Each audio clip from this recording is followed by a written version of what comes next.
귀한 찬양 감사합니다. 우리 옆에 우리 뒤에 분하고 같이 인사하겠습니다. 참 잘 오셨습니다.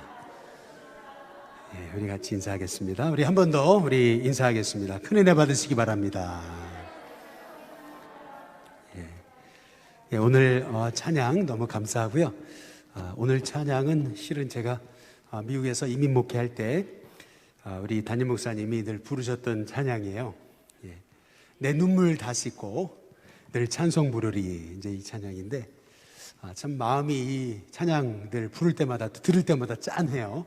이민 목회 얼마나 어렵습니까? 늘 목사님 이 찬양 부르셨는데 저는 이 찬양 부를 때마다 참 우리 목사님 생각나고 또 어려운 이민교회에서 이제 목회하시는 그 시절이 이렇게 생각이 납니다. 마음이 짠한데 오늘 참 은혜로운 찬양 감사드립니다. 우리 박수 한번 뜨겁게 한 번 더 부탁드리겠습니다. 감사합니다. 오늘 우리 석형이가 좀 왔으면 박수 좀 쳐줘야 되는데 아이고 오늘 생일이라 그러던데요. 늘 이렇게 우리 오후 예배 때 빠지지 않고 참석을 해가지고 박수 한번 쳐주려고 했는데 마침 오늘 참석을 하지 못했네요. 여러분 나중에 뵈면은 참 격려 많이 해주시기를 이제 바라겠습니다. 제가 오늘 조금 다른 얘기로 좀 시작을 해보려고 그러는데요. 우리 새가족 우리 예수영접학교를 하면은 제가 늘 성경을 가르쳐 드릴 때 그때 하는 얘기가 있어요. 오늘도 마침 하나님의 말씀인 성경에 관해서 같이 나누는 시간이었는데 제가 늘 예화로 처음에 시작하는 얘기가 있습니다. 그게 뭐냐면은 이 책이 제가 대학교 시절에 그렇게 사람들이 많이 읽었던 책이거든요. 성공하는 사람들의 7가지 습관이라고 하는 책입니다. 4천만 부 이상 팔렸다 그러죠. 얼마나 많이 팔렸는지요. 당시에 제가 이제 미국에 유학을 갈 때 이 책을 영어로 이렇게 제본을 떠가지고 그래서 저도 영어로도 이렇게 봤던 그런 책입니다. 그런데 요새는 봐요, 안 봐요? 안 봅니다. 요새는 안 봐요. 4천만 부 팔렸으면 우리 한국 백성들 다 읽었다는 얘기인데 전 세계적으로 그렇게 많이 최소 4천만 부가 팔렸다는 얘기는요. 책이 10,000권만 팔려도 대단한 거라 그러거든요. 근데 4천만 부가 팔렸다는 얘기는 전 세계에 아주 센세이셔널한 책이었다는 얘기죠. 근데 지금은 우리 청년들한테 물어보면요. 이 책 아니야? 그러면 다 모른다 그래요. 이게 무슨 말이냐면 한 세대만 지났는데도 사람들이요. 한 세대 전에 읽었던 책, 그렇게 사람들이 열광하면서 읽었던 책, 한 세대만 지나도 안 읽습니다. 그런데 성경은 지금 세대를 걸쳐가는데도 사람들이 이 성경을 읽을 뿐만 아니라 성경을 읽으면 사람의 영이 살아나죠. 그 이유는 뭐냐면 이 성경이 하나님의 말씀이기 때문에 그렇다는 거죠. 근데 제가 오늘 시작하면서 왜 이 얘기를 드리냐면 이유가 있어요. 에스겔서 29장 14절에서 15절에 보면 이런 말씀이 있습니다. 애굽에 사로잡힌 자들을 돌이켜 그랬어요. 애굽 사람들을 돌이키겠다는 얘기인데요. 애굽에 대한 성경의 에스겔의 예언입니다. 그런데 15절에 보면 이런 말씀이 있습니다. 나라 가운데서 애굽이 지극히 어떤 나라가 돼요? 미약한 나라가 된다. 그러면서 다시는 나라 위에 스스로 높이지 못하리니 내가 그들을 감하여 다시는 나라들을 다시 다스리지 못하게 할 것이다. 이제 이렇게 이제 말씀하고 계십니다. 제가 왜 이 말씀을 오늘 서두에서 이 말씀을 드리냐면은 제가 이집트에 처음 갔을 때 이제 밤에 갔거든요. 이제 막 이렇게 우리 일신교회도 돌로 된 건물이니까 밑에서 이렇게 비추면 멋있어 보이잖아요. 특별히 밤 같을 때 비추면은요. 이집트에 딱 밤에 갔는데 건물이 얼마나 멋있든지요. 그래가지고 기대를 하고 새벽에 이제 일찍 일어나가지고 이제 이집트 이제 거리를 가봤죠. 너무 실망했어요. 이게 뭐냐면 도시 곳곳마다 쓰레기통이에요. 완전 쓰레기 거리입니다. 이제 스핑크스 그리고 그 피라미드에 갔는데 제가 너무나 이해가 안 됐던 게 하나 있어요. 그게 뭐냐면 3,000년 전 이 이집트 3,4,000년 전에 세계를 제패한 나라가 왜 이렇게 쓰레기통이 됐나 제가 이해가 안 됐어요. 사실은 어떻게 이렇게 나라가 이렇게 몰락할 수 있나. 물론 어떤 나라에 대해서 제가 이렇게 편협적인 얘기를 하는 건 좀 그렇지만은 근데 오늘 성경에 보니까 얘기하잖아요. 애굽은요 나라 가운데 지극히 미약한 나라가 될 것이다. 이 말씀대로 하나님이 이루신 거구나. 하나님이 지금 이 애굽 이집트에 대해서 하나님이 예언해 놓으신 말씀인데 이 말씀대로 됐잖아요.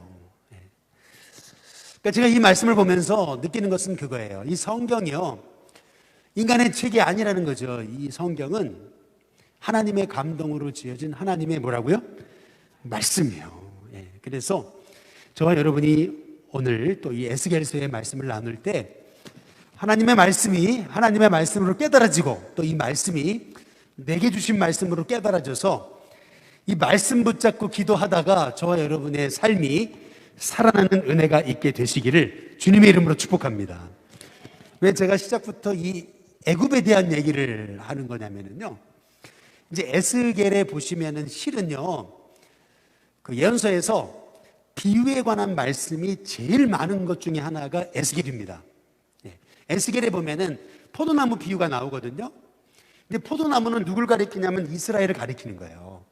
근데 동시에 또 에스겔에 보면은 두 독수리에 대한 비유가 나와요. 그런데 포도나무가요 이쪽 독수리에 갈까 저쪽 독수리에 갈까 늘 갈팡질팡하고 있는 거예요. 이게 비유의 말씀이거든요. 이 두 독수리가 뭘 의미하는 거냐면 하나는 아수르, 하나는 애굽을 얘기하는 거예요. 포도나무로 하나님이 심으셨는데 이 포도나무는 열매를 맺어야 되는 거거든요. 열매 맺지 않으면 땔감으로밖에 쓸 수밖에 없는 게 포도나무인 거예요. 근데 열매 맺으라고 하나님이 최고의 극상품을 심으신 건데 이 포도나무가 이쪽 독수리 저쪽 독수리 계속 왔다 갔다 하다가 결국 이제 멸망당하는, 이제 이것이 에스겔서에 나오는 많은 비유 중에 하나에 담긴 메시지입니다. 그래서 에스겔서를 보시면은 오홀라 오홀리바라고 하는 자매가 나와요. 아주 처음 들어보시는 이름이죠. 근데 이 두 자매가 의미하는 것은 뭐냐면 북이스라엘과 남유다를 얘기하는 거예요. 두 자매잖아요. 자매 나라. 근데 이 자매 나라가요 이게 행음을 하는 거예요. 하나님을 의지하지 않고 애굽을 의지하고 아수르를 의지하고 이제 그러다가 결국 멸망당할 수밖에 없는 것을 우리 하나님께서 이제 말씀하고 계시는 거거든요. 결국 자기 자신도 미약해질 그 나라, 그 이집트, 애굽을 의지하다가 결국 남유다에 우리가 지난주에 살펴보셨잖아요. 엘리야김, 시드기야 다 결국에는 바벨론 섬기다가 배반해가지고 애굽 의지하다가 망하는 거예요. 그게 남유다의 역사였습니다. 이 에스겔서에서 하나님께서 여기 29장에 에스겔서에 보면은 애굽에 대한 예언이 4장에 걸쳐 나와요. 4장. 무려 4장에 걸쳐 나옵니다. 그런데 이렇게 멸망당할 나라를 남유다의 왕들이 의지하다가 망하게 되는 역사, 이제 이것이 이스라엘의 역사인 거예요. 그래서 이스라엘은요 605년에 바벨론 느부갓네살이 쳐들어와 가지고 1차 포로기를 겪습니다. 그때 끌려갔던 사람이 누구냐면 그게 다니엘이에요. 다니엘과 세 친구. 그때 여호야김 때, 이제 다시 말하면 605년에 그때 이 느부갓네살에 쳐들어왔을 때 결국에는 바벨론과 친구들이 이제 포로로 끌려가는 거고요. 그리고 597~8년경에 에스겔이 두 번째 2차 포로, 그때 이제 여호야긴 때 여호야긴이 끌려가죠. 그러면서 에스겔도 끌려갑니다. 이제 이것이 2차 포로입니다. 그래서 에스겔은요 지금 남유다 땅에서 환상을 보는 게 아니에요. 저 바벨론의 그발강이라고 하는 그 그발강가에서 하나님 환상을 보는 겁니다. 우리 한번 에스겔서 1장에 한번 보실까요? 1장에 보시면은 PPT 보여주시면 여기 보면 30째 해 넷째 달 초닷새에 내가 어디에서요? 그발강가. 그 다음에 나오죠. 그발강가가 어딘지 사로잡힌 자 중에 있을 때 이렇게 얘기하잖아요. 포로민으로 있을 때 그때 어떻게 됐어요? 하늘이 열리며 하나님의 모습이 되게 보였다. 이제 이렇게 이제 말씀하고 있거든요. 여기서 중요한 단어, 그것은 뭐냐면 사로잡힌 자 중에 있을 때라고 하는 표현입니다. 이게 무슨 말이냐면 에스겔서는요, 에스겔이 가장 절망적일 때, 절망의 밤에 하나님께서 보여주신 꿈, 환상, 비전이 이 에스겔서의 핵심입니다. 그래서 오늘 실은 에스겔서에 많은 비유가 나와요. 많은 말씀들이 나오는데 비유는 다 생략하고 에스겔이 봤던 환상, 비전을 중심으로 오늘 말씀을 좀 나누려고 해요. 그것만 해도 오늘 시간이 부족해요, 사실은요. 그래서 에스겔이 본 환상을 중심으로 이제 말씀을 좀 나누려고 하는 건데요. 에스겔 1장 1절을 다시 한번 보여주시면은 이렇게 시작하죠. 30째 해 넷째 달 초닷새 이렇게 얘기하잖아요. 그러면 이 30째 해가 뭐냐라고 하는 거예요. 그 앞에 예를 들면은 뭐 누구 몇 년 뭐 이런 거 없이 그냥 30째 해 이렇게만 얘기하고 있어요.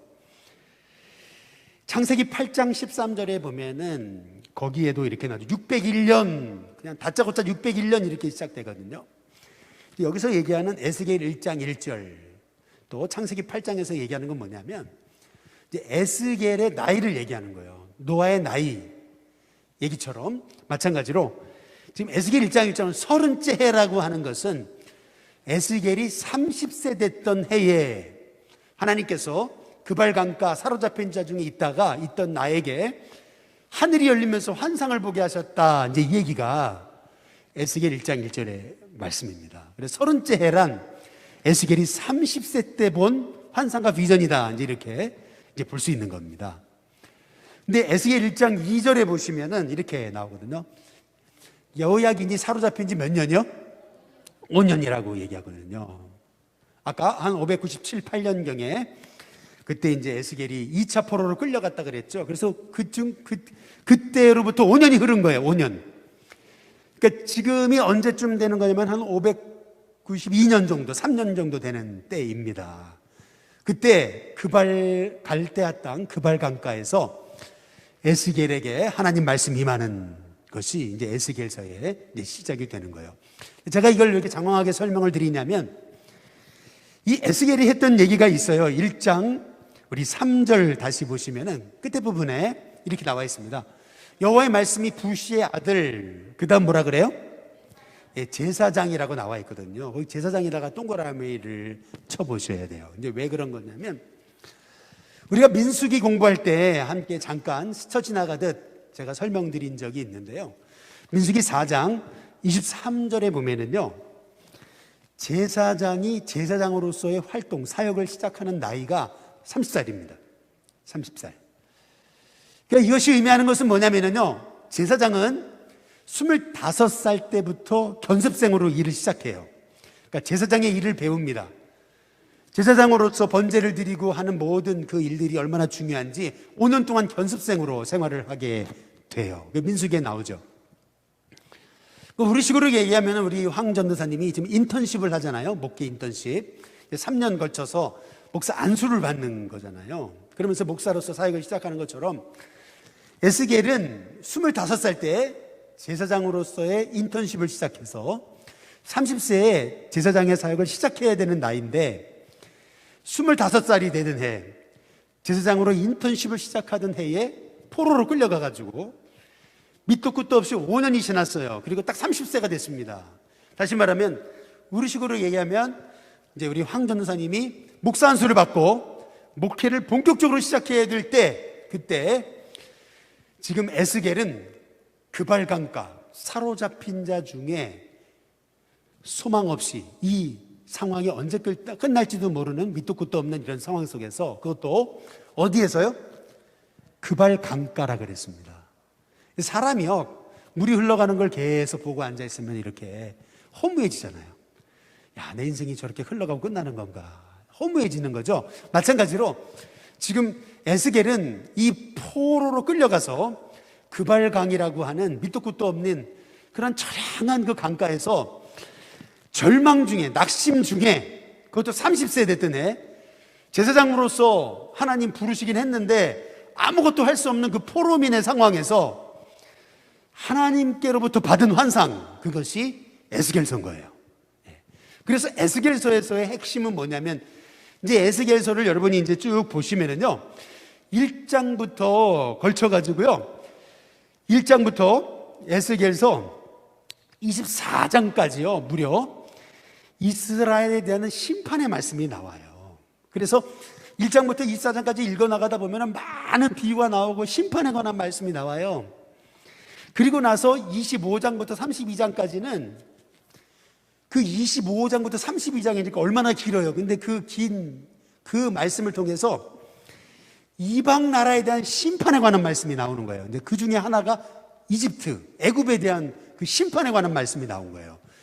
그리고 나서 이제 하나님께서 에스겔에게 주셨던 환상, 그 환상이 이제 에스겔 37장, 그 마른 뼈가 살아나는 거, 이제 그런 말씀들이 나오는 거거든요. 그래서 저는 오늘 좀 이런 그 심판에 대한 비유의 말씀은 좀 다 생략하고 대신 에스겔이 본 5가지 중요한 환상을 중심으로 함께 좀 말씀을 나누고자 합니다. 먼저 첫 번째, 에스겔이 본 첫 번째 환상은 뭐냐면요, 에스겔 1장에 이제 나와요. 1장에 보면은 그게 뭐냐면 내 생물에 대한 비전, 그 생물에게 네 바퀴가 있죠. 그리고 보좌의 형상을 보게 돼요. 그게 에스겔 1장인데, 그런데 그 네 생물이 뭐냐라고 했을 때 그게 에스겔 10장에 나와요. 그게 그룹들이다, 천사들이다, 이제 이렇게 이제 나오게 되는 걸 볼 수 있죠. 그런데 이 네 생물에는요, 네 얼굴이 있어요. 각각 네 생물에 네 얼굴이 있다. 4, 16, 16개의 얼굴인 거예요. 근데 각각 이 네 생물에는요, 이 사면에 동서남북에 사람, 사자, 소, 독수리의 얼굴을 가졌어요. 사람의 얼굴이 뭐냐? 그것이 의미하는 게 사람 하면은 지혜를 얘기하는 거고요. 사자 그러면 독수리, 사자 그러면 용맹, 용기를 얘기하는 거고요. 소는 우직한 거, 힘을 얘기하는 거고요. 독수리는 멀리 날 수 있잖아요. 자기 마음대로 날렵함, 자유함을 얘기하는 거예요. 어디에 구애받지 않고 마음껏 하늘을 나르면서, 그러면서 온 땅을 지혜와 용기와 힘을 가지고 통치하는 그러한 하나님이 보내신 사자로서의 사명을 감당하는 내 생물에 대한 이미지를 하나님께서 이제 말씀해 주고 계시는 건데, 이게 에스겔이 본 환상이에요. 그러나 여러분이 이해하셔야 되는 건 뭐냐면, 에스겔이 본 환상을요, 이 내 생물에 대한 환상을 아무리 그림으로 그려도요, 딱 그려지지 않아요. 그게 이 특징이에요. 굉장히 이해하기가 어려워요, 사실은. 그러나 여기서 말하고 있는 핵심이 있어요, 사실은. 핵심이. 그게 뭐냐면, 내 생물, 내 바퀴, 내 얼굴입니다. 이 444가 얘기하는 게 뭔지 아세요? 동서남북입니다.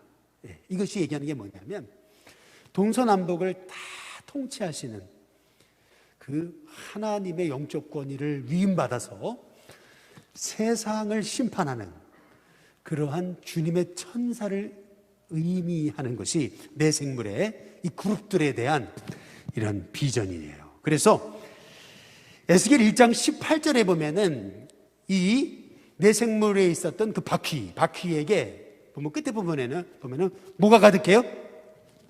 눈이 가득해요. 눈이. 이 눈이 가득하거든요.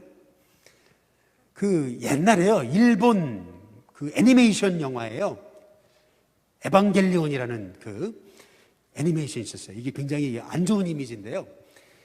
이게 일본의 애니메이션 영화 만드는 사람도요, 성경을 읽는 거예요. 그래서 사탄의 이미지에다가 눈을 막 새겨놨어요. 눈을.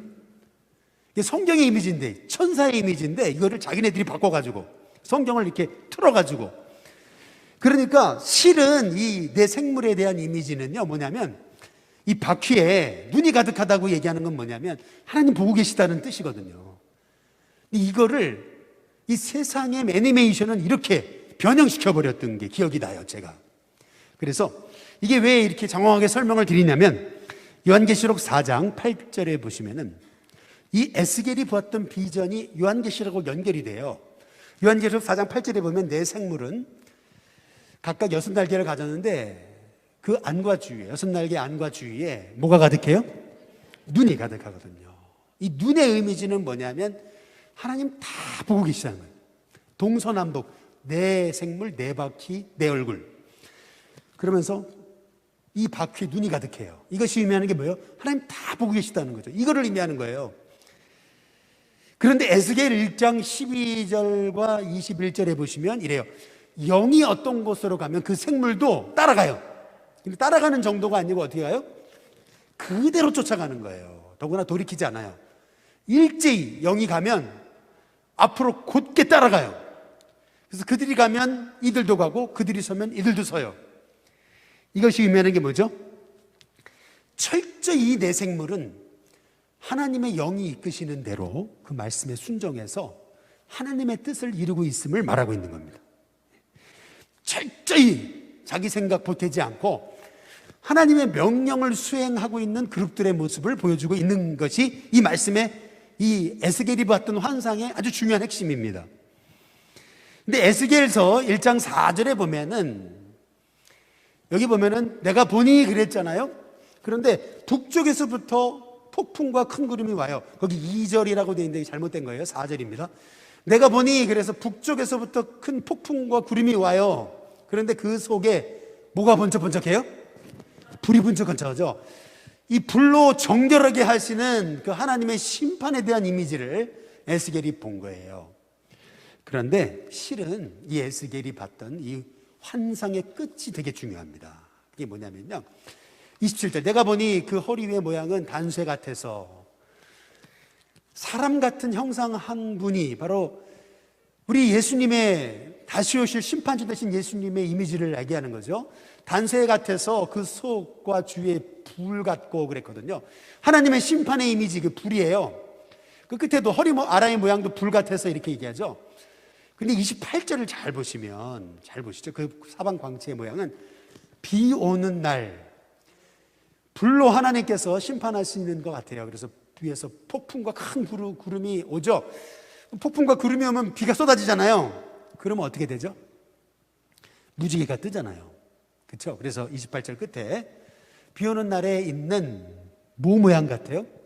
무지개 모양 같으니 이는 여호와의 영광의 형상의 모양이라. 이렇게 말씀이 끝나요. 여기서 얘기하는 게 뭐냐면요, 하나님이 지금 이스라엘을 불로 심판하시겠다는 거죠. 그런데 하나님의 마음, 하나님이 에스겔에게 보여주신 마지막 비전, 그건 뭐냐면 무지개예요. 노아가 봤던 그 하나님이 보여주셨던 무지개 형상하고 똑같은 거예요. 다시 말하면 지금 이스라엘 백성 이렇게 북쪽이 망하고요, 남쪽이 망했어요. 그러나 하나님은요, 이스라엘을 다시 회복시키시겠다. 이제 이것이 하나님이 에스겔에게 보여주신 환상의 핵심입니다. 그래서 이제 다 넘어가요. 이제 2장부터 에스겔을 부르셔요. 말씀을 먹어라 해서 먹거든요. 그리고 파수꾼으로 세우셨어요. 근데 봉어리로 7년 6개월 살게 하세요. 신기하죠. 이제 그 모든 일이 지나고 이제 하나님께서 에스겔에게 두 번째 환상을 보여주세요. 그게 이제 에스겔 8장부터 시작되는 겁니다. 두 번째 환상. 그것은 뭐냐면요, 하나님의 영광이 성전에서 어떻게 돼요? 떠나요. 떠나는 환상을 보여주십니다. 여러분, 이게 지금껏 이스라엘 백성들이 가졌던 하나님을 향한 의문점이 해결되는 거예요. 해소되는 거예요. 왜냐하면 이런 겁니다. 아니, 잘 보세요. 그렇게 성전에 와서 눈물로 기도하는데, 성전이 은혜로 살아있는데 하나님이 성전을 믿지 않는 사람들한테 짓밟히게 하신다? 이해가 안 되잖아요. 아니, 성전이 하나님의 이름을 두신 곳인데 어떻게 하나님의 이름을 두신 곳이 기도하고 눈물 흘리는 백성들이 있는데 어떻게 성전을 망하게 하시는가? 이해가 안 되잖아요. 이게 이스라엘 백성들이 이해가 안 되는 거예요. 예레미야 당시에요, 이스라엘 백성들은요, 거짓 선지자들은 뭐라 했냐면 절대 안 망한다는 거예요. 왜? 이 성전은 하나님의 이름을 두신 곳인데, 여기 하나님 영광이 있는데 절대 성전 안 망한다, 이스라엘 안 망한다, 이렇게 얘기한 거예요. 그런데 하나님께서 에스겔에게 보여주신 환상이에요. 아직 지금 이스라엘이 안 망한 상황에서 그발강가 아직 사로잡힌 자 중에서 590한 2, 3년경에 아직 유다 안 망했습니다.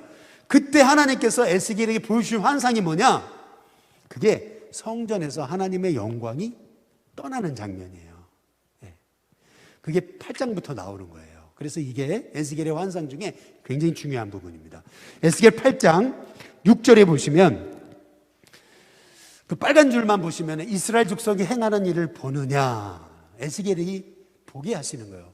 에스겔을 꼭 붕 하나님이 이렇게, 하나님이 소위 하늘 위로 붕 떠오르게 하셔가지고 이스라엘 예루살렘 성전까지 데리고 가셔가지고 이제 보게 하시는 거예요. 이렇게 하나님이 에스겔을 붕 띄우셔가지고 예루살렘 성전에서 뭐 하나 이렇게 보게 하시는 건데, 그때 인자야, 이스라엘 족속이 행하는 거 너 지금 보고 있냐? 그래서 하나님이 얘기하신 게 뭐냐면, 그들이 여기에서 크게 어떤 일을 행하여? 가증한 일을 행하여 나로 내 성소를 멀리 어떻게 한다고요? 떠나게 하는 거다. 내가 이래서 떠나는 거다. 하나님 말씀하십니다.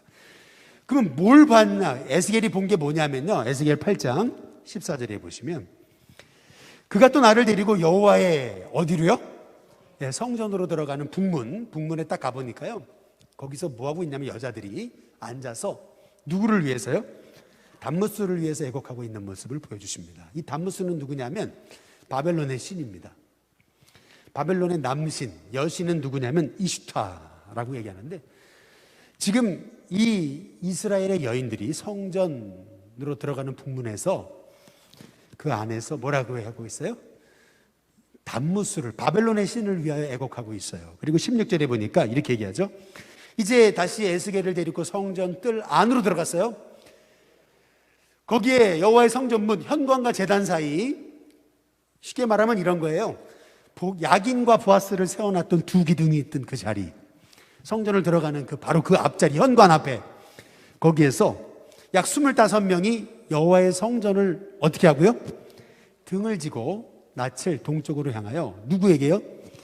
동쪽 태양신에게 예배하더라, 이렇게 얘기하거든요. 그러면 그 25명이 뭘까 궁금하지 않아요?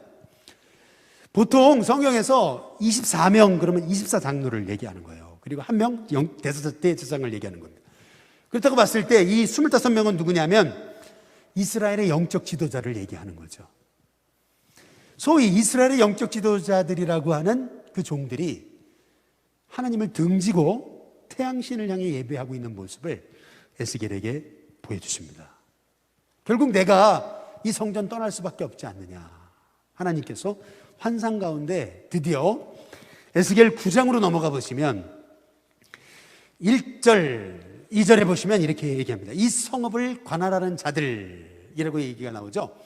성읍을 관할한다 그러니까 뭐 관리, 뭐 어떤 군인 생각하기 쉬운데요. 아닙니다. 여기서 말하는 이 성읍을 관할하는 자들은 누구를 얘기하는 거냐면 7명의 천사를 얘기하는 거예요. 7명의 천사요. 그걸 어떻게 알 수 있어요? 그 뒤에 2절에 나오잖아요. 6사람이라고 나오죠. 그리고 그 중에 한 사람 이렇게 나오거든요. 한글 성경에는 그 중에 한 사람 이렇게 나오는데 영어 성경에는 with them이라고 합니다. 그들과 함께 있는 또 한 사람 이렇게 얘기를 해요. 그러니까 무슨 말이면 총 7명입니다. 예. 다시 말하면 그 밑에 써놨죠. 이 성읍을 관할하는 자들은 누굴 얘기하는 거냐면 7명의 천사를 얘기하는 겁니다. 7명의 천사. 이 7명의 천사를 통해서 하나님이 이제 성전을 심판하시는 장면이 나오는 거예요. 이 땅을 심판하시는 장면. 그런데 여러분, 이것이 왜 이렇게 중요한 거냐면 요한계시록에 이제 보시면은요, 요한계시록 8장 6절에서 7절에 보시면 이렇게 얘기합니다. 하나님이 하나님의 심판을 시작하실 때 7 천사가 7 나팔을 붑니다. 네, 똑같아요. 에스겔에게 보여주셨던 하나님의 환상과 비전이 요한에게, 사도 요한에게 밤모섬에서 보여주셨던 그 환상의 이미지와 딱 연결됩니다. 이 에스겔을 통해서 보여주신 하나님 말씀, 이 성읍을 관할하는 자들이 누구냐? 결국 하나님이 하나님의 권위를 위임하신 7명의 천사예요. 그들이 이제 베옷을 입고요, 낫을 차고, 그리고 이제 심판을 시작하는 장면이거든요. 근데 이것이 요한계시록과 똑같아요. 그런데 에스겔 9장 4절에 보시면은 이렇게 얘기합니다. 여기 모든 가증한 일 때문에 탄식하며 우는 자의 이마에 뭘 그리라고요? 표를 그리라 그러거든요. 이게 뭘 얘기하는 거냐면요, 이마에 표 있는 사람들은 해치지 말라고 말씀하시는 거예요. 다 하나님 보호하시겠다고 얘기하는 건데요. 근데 여러분 성경에 보시면 에스겔 9장 4절을 펴보시고 성경을 보시면 표라고 하는 단어의 밑에 이렇게 돼 있어요. 히브리어 문자 타우를 가리킴 이렇게 돼 있습니다. 그렇게 돼 있습니까? 그렇게 돼 있죠. 이 타우라고 하는 게 뭐냐면 히브리어로는 X자거든요. 그런데 이게요, 실은요, 이게 십자가를 가리키는 겁니다. 왜냐하면 여러분이 혹시 지금이라도 핸드폰이 있으시면 네이버 아니면 구글 같은 데다가 타우 십자가라고 한번 쳐보세요. 타우 십자가. 타우 십자가가 뭔지 나와요. 타우 십자가가 뭐냐면요, 원래 예수님이 십자가에 못 박히신 게요, 우리가 얘기하는 지금 이런 십자가 모양이 아니에요. 원래 예수님이 십자가에 못 박히셨던 로마의 십자가는 타우 십자가입니다. 그러니까 오른편 강도 왼편 강도들은 타우 십자가에 매달린 거예요. T자. 타우가 뭐냐면 T자. T자 십자가에 매달린 거예요. 여러분 찾아보세요. 다 나와요. 거기 인터넷에. 그 이미지가 다 나옵니다. 맞죠? T자가 나와요. T자. 이게 타우 십자가예요. 예수님은 왜 저렇게 십자 모양이냐? 예수님 십자가에 죽으실 때 위에 명패를 달았잖아요. 명패. 그래서 그게 이제 십자가 된 거예요. 예. 그러니까 여기서 말하는 지금 에스겔서에서 하나님이 심판을 시작하시는데 이마에 표 받은 사람, 타우 표 받은 사람은 심판에서 제외된다는 거예요. 아까 우리 권사님 그 모든 인생의 재앙이 다 넘어가는 그 패스오버의 역사처럼, 그리고 기도하신 것처럼 마찬가지로 지금 에스겔을 통해서 주신 하나님의 음성이 뭐냐면 이마에 표 받은 사람 심판에서 제외된다는 거예요. 그래서 요한계시록 7장에 이제 3절과 4절을 보시면은 똑같이 나오죠. 우리가 우리 하나님의 종들의 이마에 인치기까지. 그렇죠? 땅이나 바다나 나무들을 해하지 말라. 근데 인침받은 수를 세어보니까 몇이에요? 14만 4천 나오죠. 신천지에서 얘기하는 14만 4천은요, 진짜 14만 4천 명이 신천지에 돌아오면 새하늘과 새 땅이 열리는 게 아니고요. 여기서 말하는 14만 4천이 의미하는 것은 뭐냐면은 12 곱하기 12, 144잖아요. 12가 얘기하는 건 뭐냐면 12지파. 그리고 12, 그 다음에 12 곱하기 12가 얘기하는 건 뭐냐면 아까 말씀드렸죠.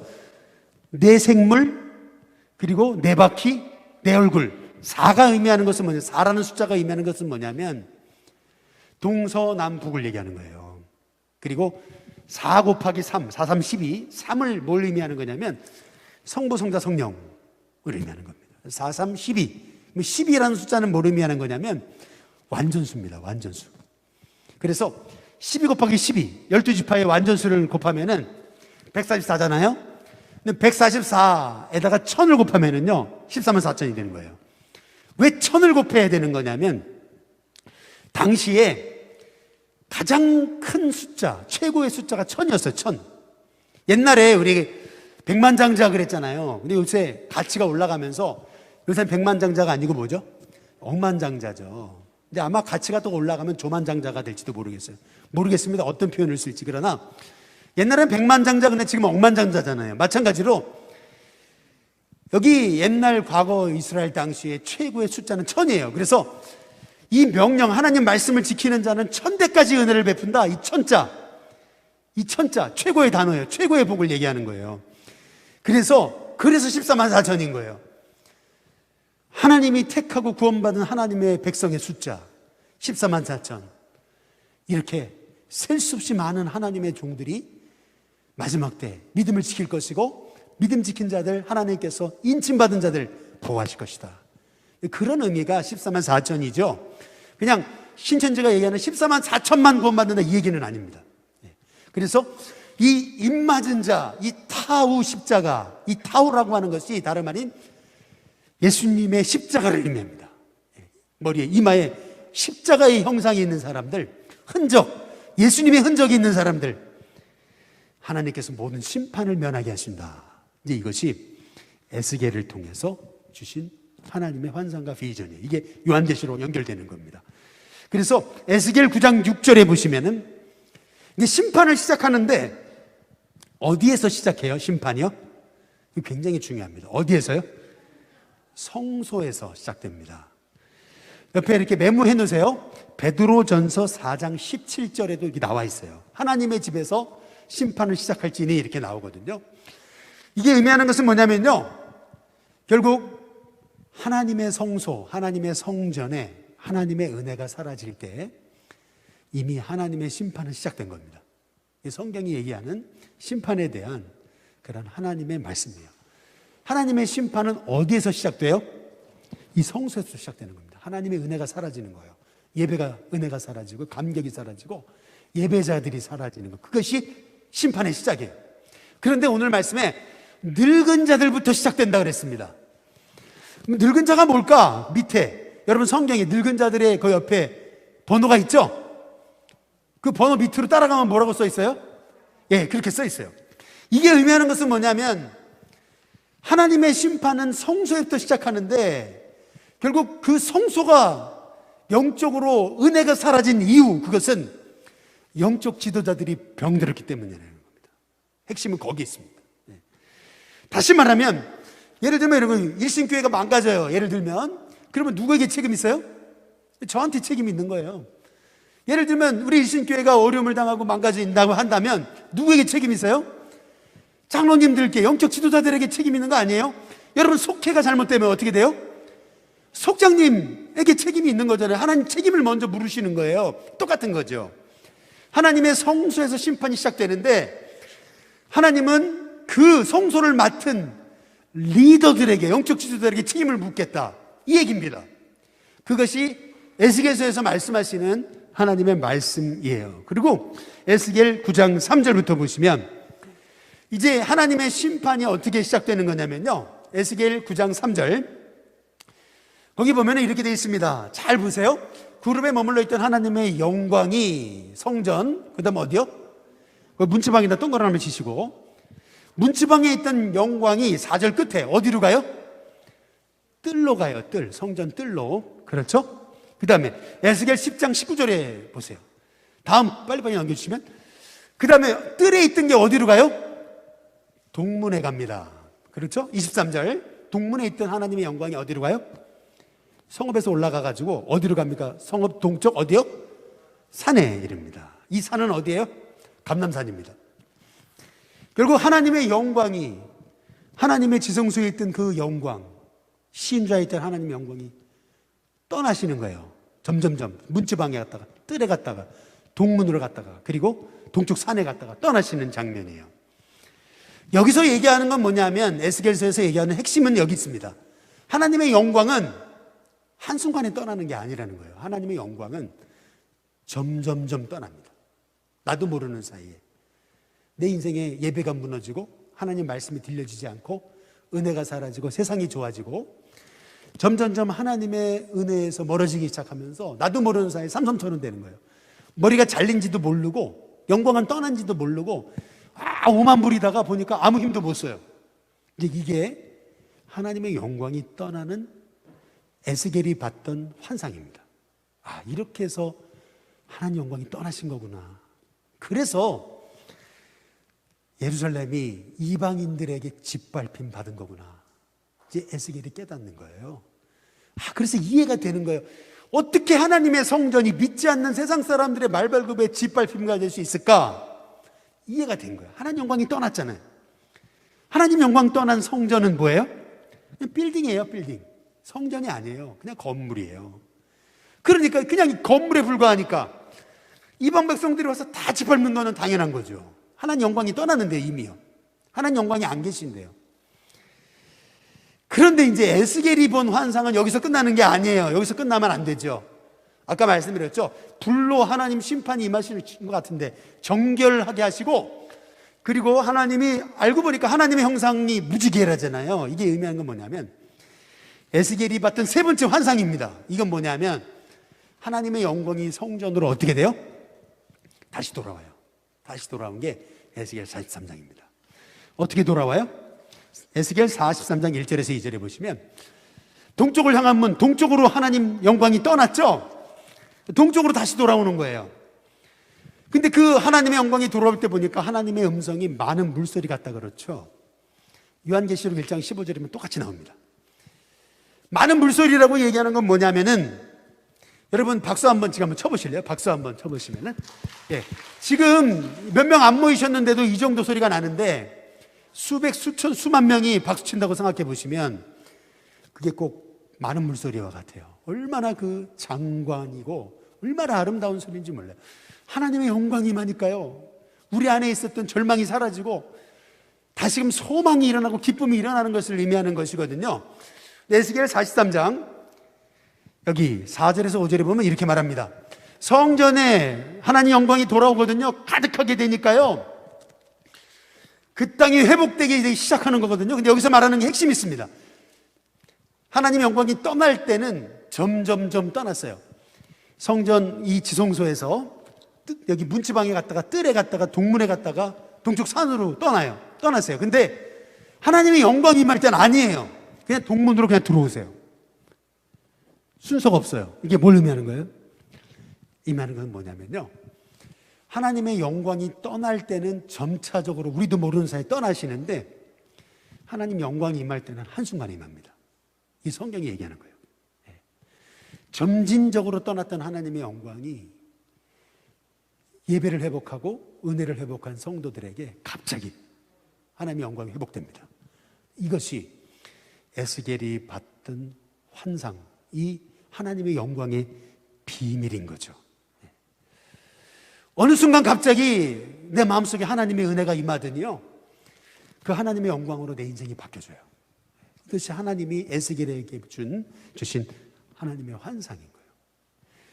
이스라엘 백성들 한 게 아무것도 없는 것 같아요. 근데 어느 날 갑자기 이스라엘 백성을 다 본국으로 돌아가라고 그러시는 거예요. 아니, 어느 날 갑자기 말이에요. 어느 날 갑자기 하나님 이스라엘 백성을 다 회복시키시겠다는 그 하나님의 환상, 그것이 에스겔이 본 환상입니다. 그 하나님의 영광이 회복될 때 어떻게 회복되는 거냐, 이제 그것이 에스겔이 본 네 번째 환상인 거예요. 그게 뭐냐면 마른 뼈가 살아나는 환상이에요.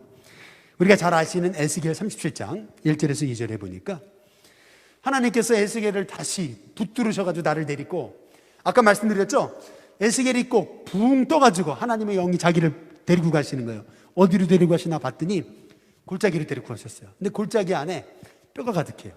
근데 2절에 보니까 그 뼈가 아주 말랐다 그랬어요. 완전히 드라이드 아웃 됐다 그랬습니다. 완전히 마른 그런 뼈들로 가득한 골짜기의 환상을 보여주시는 거예요. 저도 이집트에 갔을 때 카타리나 수도원에 갔는데요, 그 지하에 내려갔는데 한번 내려가 보라 그래가지고 내려갔더니요, 지하에요, 와, 사람의 뼈가요, 해골부터 이 뼈가요 거기 수북히 쌓여 있더라고요. 아, 이래도 되는 건가 이렇게 봤더니요, 거긴 봉쇄 수도원이라 가지고 거기서 돌아가시는 거예요. 그래서 거기 사람이 죽으면요, 장례를 치르고요, 뼈들을 이렇게 쌓아놓는 거예요. 근데 뼈가 그냥 가득하더라고요, 그 지하에. 마찬가지로 완전히 말랐어요. 완전히 말라. 냄새 하나 안 나요. 그 정도로 지금 에스겔이 골짜기에 뼈가 가득한 환상을 보는 겁니다. 이것이 의미하는 게 뭐냐면 골짜기에 뼈가 가득한데 꽉 말랐다, 이 얘기는 소망이 없는 거예요. 완전 소망이 무너진 거예요. 더 이상 소망이 없는 상황을 얘기하는 건데요, 에스겔 37장 4절에서 5절에 보면요, 그렇게 소망 없는 아주 말라버린 마른 뼈도요, 말씀이 들려지잖아요. 그리고 하나님이 생기를 집어넣으시니까요, 그 마른 뼈가 살아나거든요. 근데 에스겔 37장 10절에 그냥 살아나는 정도가 아니고요, 에스겔 31장 10절 바로 다음 PPT 보시면 그들이 살아서 일어서는데 어떻게 돼요? 극히 큰 군대가 된대요. 네. 오합지졸도 아니고요, 극히 큰 군대가 된답니다. 마찬가지로 하나님께서 에스겔에게 보여주시는 환상은 그거예요. 지금은 이스라엘 백성이 마른 뼈와 같이 소망 없는 골짜기에 가득한 죽은 백성들처럼 보이지만 아니다는 거예요. 하나님 말씀이 다시 들려지기 시작하고 성령이 그들 속에 들어갈 때 그들이 일어서게 될 텐데 그냥 오합지졸 정도가 아니고요, 극히 큰 군대로 일어선다. 이것이 하나님의 에스겔에게 주신 하나님의 환상입니다. 마찬가지로 저와 여러분도요, 이 주님의 환상, 이 주님의 꿈을 꾸는 하나님의 종들이 되시길 주님의 이름으로 축복합니다. 말씀이 들어가면 소망 없는 영혼도 일어날 거다 라고 하는 이 마른 뼈 같은 우리 가정과 마른 뼈 같은 우리 한국 사회와 우리 이 땅 백성들이 말씀이 들려지고 성령이 임하심으로 이렇게 지극히 큰 군대와 같이 일어서는 역사가 있게 해달라고 기도할 때 하나님께서 그대로 이루어주시는 은혜가 있게 될 줄로 믿습니다.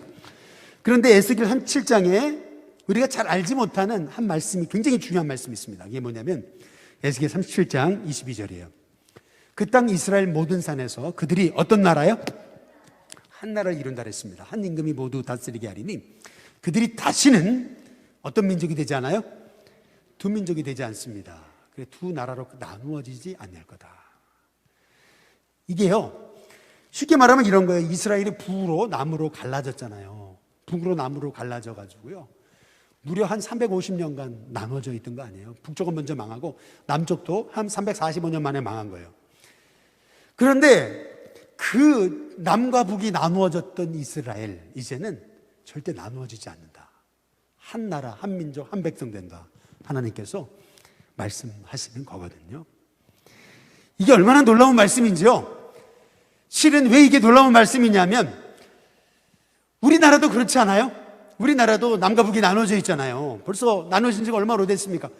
그런데도 하나님의 약속대로 350년 만에, 아니 그 이후, 그리고 70년간 바벨론을 포로 끌려간 다음에 말이에요, 거의 400년이 넘게 하나님께서 기다리셨다가 이스라엘을 하나로 회복시키시거든요. 마찬가지로 하나님은 이 말씀, 에스겔서의 말씀을 통해서 우리 한국 백성들이 꿈을 꾸게 하시는 줄로 저는 믿습니다. 우리 이 나라 민족이 남과 북으로 나눠져 있지만 하나님께서 한 민족을 이루어 세계 열방을 살리는, 하나님이 세우신 제사장 나라, 제사장 민족으로 한국 백성을 세우실 것을 꿈꾸면서 기도하는 저와 여러분이 됐으면 좋겠습니다. 근데 왜 이렇게 해석을 하는 거냐면요, 이유가 하나 있어요. 그게 뭐냐면 우리가 아가서를 제대로 살펴보지 못했지만 아가서 2장 1절을 한번 보시면은 이런 말씀이 있습니다. PPT는 없습니다. 나는 샤론의 수선하다 이렇게 얘기합니다. 옛날 성경에는 나는 샤론의 장미다 이렇게 얘기했습니다. 이 샤론의 장미라고 하는 게 NIV 성경에는 이렇게 되어 있습니다. I am a rose of Sharon 이렇게 되어 있습니다. 이 말의 의미가 뭐냐면요, 여러분 그 무궁화가 영어로 뭐라 그러는지 아세요? 무궁화가 로즈 오브 샤론입니다.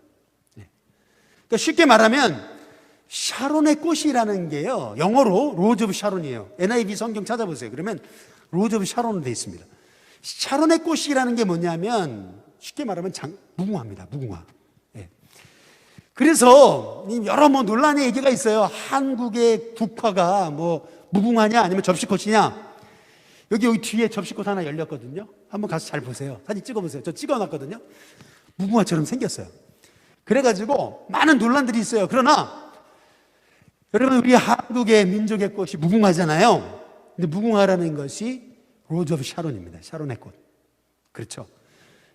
아가서 2장 1절에 나는 샤론의 꽃이다.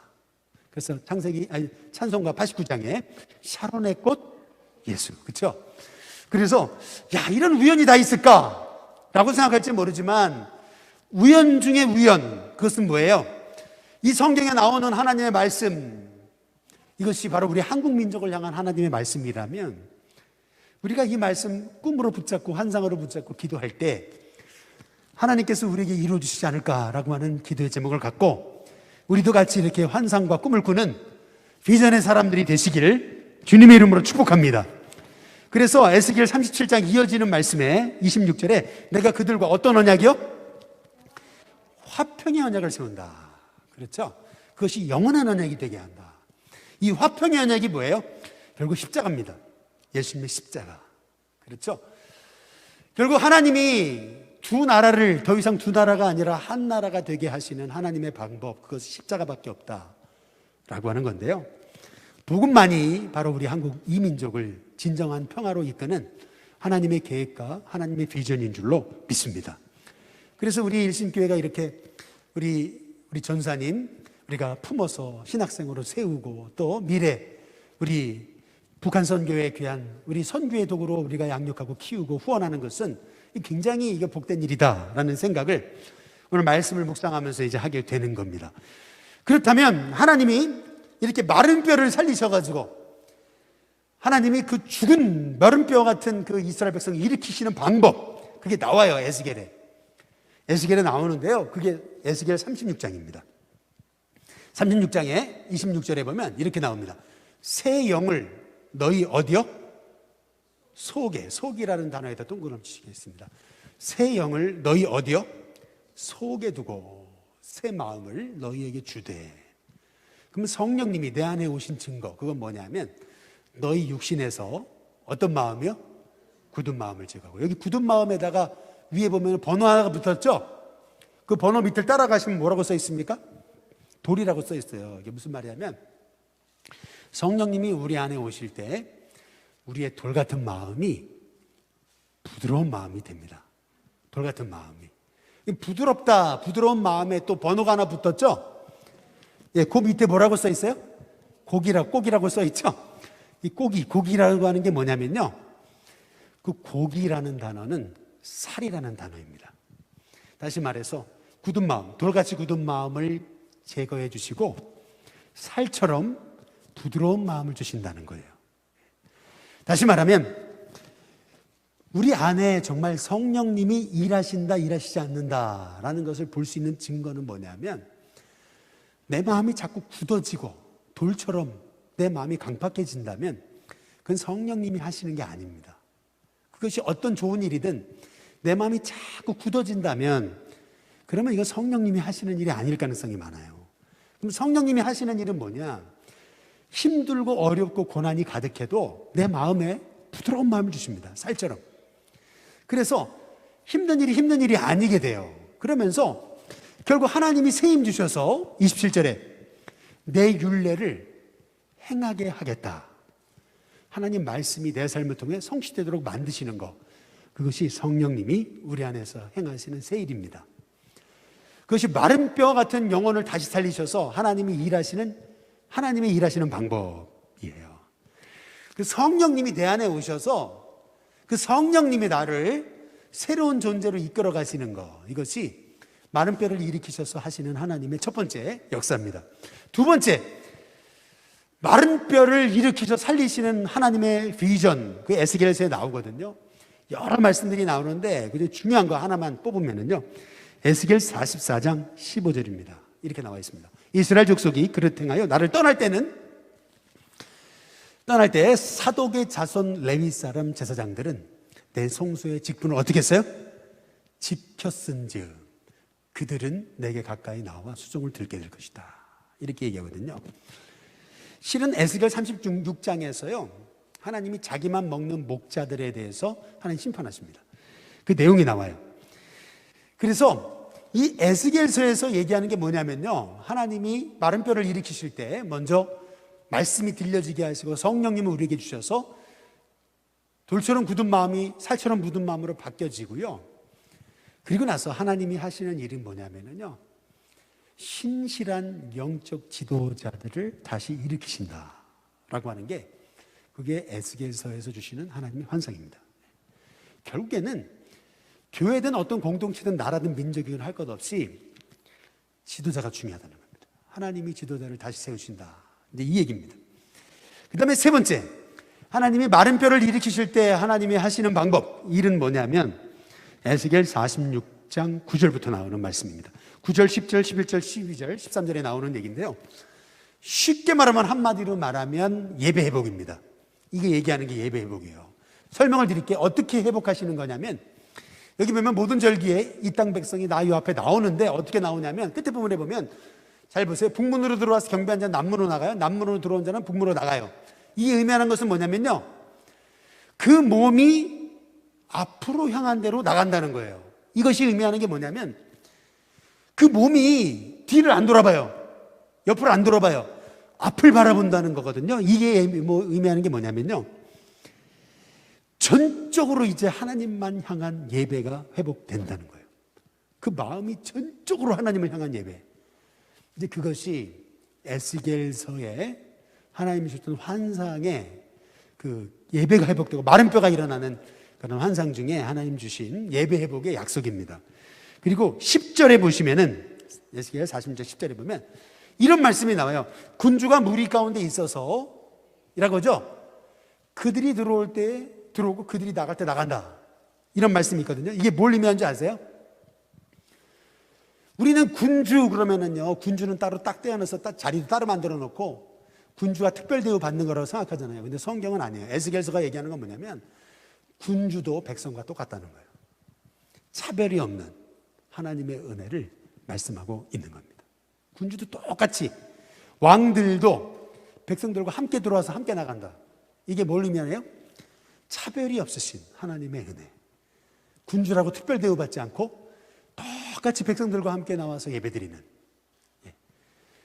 차별이 없으신. 그래서 유엘서에서 말씀하신 것처럼 종이나 젊은이나 또 연세 드신 분이나 할 것 없이 다 주님의 환상을 보고 예언을 하고, 그렇죠? 이게 의미하는 게 뭐냐면 차별이 없이 성령님이 각 사람의 심령에 부어주신다는 말씀이거든요. 이게 에스겔서의 말씀과 똑같습니다. 그래서 12절에 보면 군주가 자원하여 번제를 준비하거나 혹은 자원하여 감사제를 준비하여 이렇게 나오죠. 하나님이 하나님 백성들에게 자원하는 심령을 회복시키실 거라는 거고요. 중요한 것은 13절에 아침마다입니다. 한번 따라해 보겠습니다. 아침마다 1년 되고 흠없는 어린 양 한 마리를 번제에 갖춰 나 여호와께 드릴 것이다. 이게 얘기하는 것은 뭐냐면요, 흠없는 1년 된 어린 양 한 마리, 누구예요? 예수님을 의미하는 겁니다. 아침마다 예수님 바라보는 그러한 자원하는 예배, 차별 없으신 하나님의 은혜가 회복될 것이다. 이제 이렇게 말씀하고 계시는 거거든요. 우리는 이 말씀을 우리에게 좀 적용해 본다면 저는 이렇게 적용하고 싶습니다. 하나님의 백성들이 하나님의 복의 통로가 되려면은요, 하나님 기뻐하신 거룩한 영적 습관이 있어야 되는데, 그 습관이 뭐냐? 그것은 아침을 하나님의 은혜로 다스리는 거예요. 아침마다 새로운 하나님의 은혜가 필요한 거거든요. 여러분 인생, 여러분의 자녀, 여러분 가정의 아침이 아침마다 십자가 바라볼 때 여러분을 새롭게 하시는 그 하나님의 은혜가 임하는 영적 습관, 영적 복의 그 여러분의 삶의 패턴이 세워지는 은혜가 있기를 주님의 이름으로 축복합니다.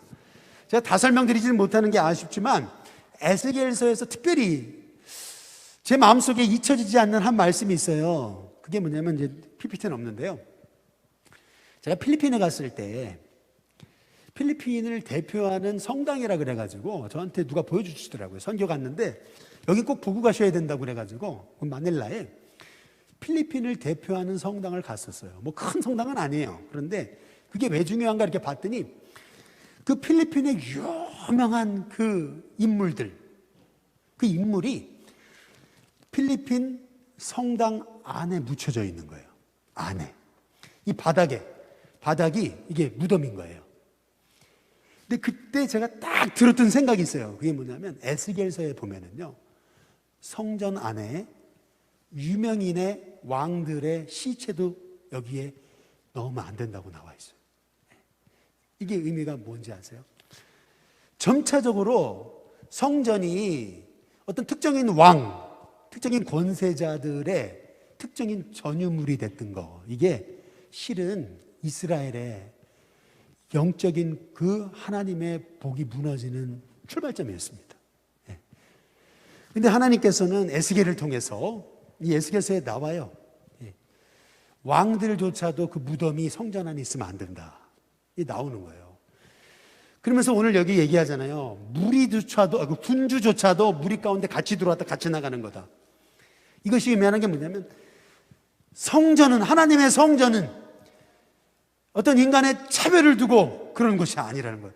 이 성전은 누구나 와서, 목마른 자들이 와서 하나님께 예배하는 곳으로 하나님께서 에스겔에게 보여주시는 겁니다. 이것이 하나님이 꿈꾸셨던, 에스겔에게 보여주셨던 환상이에요. 그래서 이렇게 성전이 성전으로의 모습을 회복하면 다섯 번째 현상이 있죠. 마지막 환상이 나오죠. 물론 환상이 좀 더 있습니다. 그러나 다섯 번째 환상은 뭐냐면은, 성전에서 흐르는 은혜의 강이 모든 그 땅을 회복시키실 거라는 얘기거든요. 그게 뭐냐면은, 거기 에스겔 47장 1절에 보시죠. 그가 나를 성전문에 이르시니 물이 나와 동쪽으로 흐르다가 남쪽으로 흘러내리죠. 그 에스겔 47장 3절에서 5절에 보면 그 물이 어떻게 돼요? 발목에 올라요? 4절에 어디에 올라요? 무릎에 올라요. 그 다음에 4절 끝에 어떻게 되죠? 허리에 올라요. 그리고 5절 보니까 어떻게 되죠? 건너지 못할 강, 내 온 몸을 덮어버리는 그러한 강이 됩니다. 이것이 의미하는 것이 뭘까요? 그것은 이제 성소에서 하나님의 은혜가 흘러가는데요. 처음에는 흐르는 둥 마르는 둥 졸졸졸졸 물이 흘러가는데요. 그 물이 차고 넘치기 시작하는데 발목, 무릎, 허리, 머리 위까지 하나님의 은혜가 온 땅을 적신다는 거예요. 그래서 에스겔 47장 9절 어떻게 되죠? 그 강물이요 성전 안에만 있는 게 아니고요. 그 강물이 이르는 곳마다 온 땅에 이르게 돼요. 그러면서 번성하는 모든 생물이 살고 고기가 많이 회복됩니다. 그리고 10절에 어떻게 되죠? 이 강가에 누가 서요? 어부가 선다. 이렇게 얘기하죠. 여기서 어부는 뭘 의미할까요? 마태복음 4장 19절에 얘기한 사람을 낚는 어부들, 누가복음 5장 10절에 내가 사람을 취하리라 베드로에게 얘기하셨던 그 영혼 살리는 어부들이 일어난 거라는 거죠. 12절에 강 좌우가에는 각종 먹을 과실나무가 자라고 잎이 시들지 않고 열매가 끊이지 않는데 그 다음 뭐라고 얘기하죠? 달마다 새 열매를 맺는다. 그 이유는 그 물이 성소를 통해 흘러나오기 때문이다. 이렇게 말하고 있습니다. 하나님의 에스겔을 통해 보여주셨던 그 환상, 그 꿈, 비전, 마른 뼈 같았던 그 골짜기 가운데 있었던 소망 없는 영혼들이 일어나기 시작하고 그들이 예배를 회복하기 시작할 때 진짜 하나님 기뻐하시는 예배를 회복하니까요, 성소의 은혜가 다시 흘러가고 생명의 강이 흘러가는데, 그것이 처음에는 흐르는 둥 마는 둥 조금 흘러나오더니 나중에는 무릎, 그리고 발목, 무릎, 그리고 허리, 머리를 넘치도록 그렇게 은혜의 강물이 흘러넘쳐가지고 그 강물이 막 주변에까지 흘러갔는데 이 강물이 흐르는 곳마다 영혼이 살아나는 거죠. 그래서 이사야서 60장 22절 말씀처럼 그 작은 자가 천을 이루고 그 약한 자가 강국을 이루는, 때가 되면 하나님께서 속히 이루겠다 하신 약속이 이루어지는 역사가 나타나게 되는 거죠. 아까 말씀드렸죠? 천이라고 하는 숫자는 가장 맥시멈의 숫자입니다. 그 작은 자가 그냥 진짜 1000명이라는 얘기가 아니고요, 정말 하나님이 이런 놀라운 일을 셀 수 없이 일으켜 주실 거다라고 하는 하나님의 약속이거든요. 그래서 하나님께서 에스겔을 통해서 성전이 다시 세워지는 환상을 보여주시는데요, 이제 그건 생략됐습니다, 제가. 근데 그 하나님이 세우신 그 성읍의 이름이 어떻게 되느냐, 그게 에스겔 48장 35절에 보시면 이렇게 나오죠. 그날 후로는 그 성읍의 이름이 뭐예요? 여호와 삼마다. 여호와 삼마라는 말의 뜻은 여호와께서 거기 계신다 라고 하는 뜻이죠. 하나님이 우리와 함께 하셔서 결국 우리 이 땅을 회복시키시고 우리를 새롭게 하나님의 사람을 낚는 업으로 세우실 그 하나님의 비전을 이 에스겔을 통해서, 이 에스겔 마지막 장 마지막 절을 통해서 약속하시는 거죠. 뭐가 생각나지 않으세요? 마태복음 28장 19절 20절, 마태복음의 마장 끝에 예수님 부활 승천하시면서 제자들에게 하셨던 마지막 말씀, 볼지어다 내가 세상 끝날까지 뭐라고요? 너희와 항상 함께 있을 것이다. 그렇죠? 그 말씀하고 똑같습니다. 하나님의 약속을 부여잡고 예배 회복에 쓰임받고 마른 뼈가 일어나도록 말씀을 선포하고, 우리 힘으로는 안 되죠. 성령님이 우리 안에 생기를 주셔서 우리 안에 새 일을 이루실 때 마른 뼈들이 일어날 뿐만 아니라 그 성수 안에서 흘러나오는 물로 인하여서 수많은 영혼이 세워질 그 하나님의 비전, 달마다 열매를 맺고 고기가 심이 많고 또 물이 이르는 곳마다 모든 나무가 회복되고 열매를 맺는 이 하나님의 꿈, 이 꿈이 저와 여러분이 돼서, 여러분의 꿈이 돼서 저와 여러분을 향해서 이 어려운 시대 하나님의 꿈을 꾸는 우리 신교회 성도님들을 통해서 많은 영혼이 세워지고 일어나는 그런 하나님의 역사가 있기를 주님의 이름으로 축복합니다.